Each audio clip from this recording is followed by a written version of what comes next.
NTPC എക്സാമിന് ചോദിച്ചൊരു previous question ആണ്. Compute 50 plus 0.5 into 20 divide by 0.7. അപ്പൊ ഇവിടെ നമുക്കൊരു ബ്രാക്കറ്റ് കാണാൻ സാധിക്കും. അപ്പൊ ബോട്ട്മാസ് റൂൾ അനുസരിച്ച് ആദ്യം വരുന്നത് ബ്രാക്കറ്റ് ആണ്. നിങ്ങൾ ആദ്യം ബ്രാക്കറ്റ് ഓപ്പൺ ചെയ്യുക. അപ്പൊ ഇവിടെ ബ്രാക്കറ്റിനകത്ത് കിടക്കുന്ന മാത്തമാറ്റിക്കൽ ഓപ്പറേഷൻസ് ചെയ്ത് ഇതിനെ ഒരു സിംഗിൾ ഡിജിറ്റ് ആയിട്ട് മാറ്റുക. എന്നിട്ട് ഡിവൈഡ് ബൈ 0.7 ചെയ്യുക. അപ്പൊ ഫസ്റ്റ് വരുന്നത് ബ്രാക്കറ്റ് ആണ്.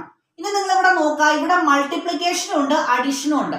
അപ്പൊ ബോട്ട്മാസ് റൂൾ അനുസരിച്ച് ആദ്യം മൾട്ടിപ്ലൈ ചെയ്തതിന് ശേഷമാണ് നമ്മൾ ആഡ് ചെയ്യേണ്ടത്. 50 പ്ലസ് 0.5 ഇൻറ്റു 20 ആദ്യം കാൽക്കുലേറ്റ് ചെയ്യുക. അപ്പൊ 5 ഇൻറ്റു 20 എത്രയാണ്? 100 ആണ്. അപ്പൊ 100 എന്ന് ആദ്യം എഴുതിയതിന് ശേഷം ഇവിടെ നോക്കുക, ഇവിടെ ഡെസിമൽ പോയിന്റിന് ശേഷം ഒരു പ്ലേസ് ഉണ്ട്. അപ്പൊ ഇവിടെ ഒരു പ്ലേസ് ലെഫ്റ്റിലോട്ട് മൂവ് ചെയ്ത് ഇവിടെ ഡെസിമൽ പോയിന്റ് കൊടുക്കുക. അപ്പൊ 50 പ്ലസ് 10 എന്ന് കിട്ടും.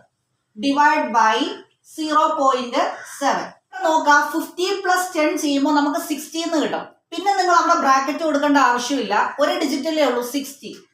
60 ഡിവൈഡഡ് ബൈ 0.7. അപ്പൊ 60 ഡിവൈഡ് ബൈ 0.7 ഇങ്ങനെ എഴുതാം. അപ്പൊ ഇവിടുത്തെ ഡെസിമൽ പോയിന്റ് മാറ്റാൻ വേണ്ടിയിട്ട് ഇവിടെ ഇൻറ്റു 10 ചെയ്യുവാണ്. ഇവിടെ ഇൻറ്റു 10 ചെയ്തു. അപ്പൊ 60 ഇൻറ്റു 10 600 ഡിവൈഡ് ബൈ 7 എന്ന് കിട്ടും. ഇനി 600നെ 7 കൊണ്ട് ഡിവൈഡ് ചെയ്യാം. അപ്പോ 7 8s are 56.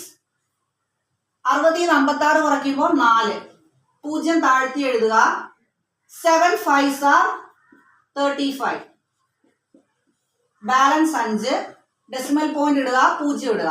7 7s are 49. Balance 1, 0 എഴുതുക. 7 1s are 7. ബാലൻസ് 3. അപ്പൊ നമ്മുടെ ഫൈനൽ ആൻസർ 85.71 കിട്ടും.